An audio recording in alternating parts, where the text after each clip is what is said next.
আসসালামু আলাইকুম। মানুষের যারা কষ্ট দেয়, মানুষের যারা একজনের ফুটিতে একজন আঙ্গুল দেয়, তাদের আল্লাহ কখনো মাফ করবে না। এটা আল্লাহ জানে, যাই করে হ্যাঁও জানে। আপনারা কখনো মানুষের কথায় কান দিবেন না। নিজের কানে শুনবেন, সেটা কান দিবেন। পরের কথায় ঘরে আগুন লাগায়েন না।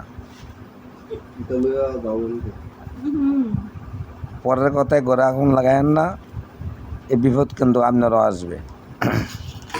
আপনি যতই সোনু ফাটোয়ার দিয়া সামনে দা ঘুরেন না কেন, আপনার এই বিপদ আসবে। আপনি যেমন পরের ঘরে আগুন লাগাইছেন, আপনার ঘরে অটোমেটিক আগুন লাগবে। আর আমরা দেখতে আছি আগুন কতটুকু লাগছে না লাগছে। কেউর ক্ষতি কেউই করেন না।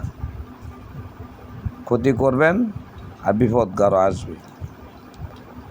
আজকে মনে করেন আপনি আমার ক্ষতি করলেন, আল্লাহ কিন্তু বৈশাখ দিয়েছে না, হিসাব করে লাগছে আপনি আমার কতটুকু ক্ষতি করছেন।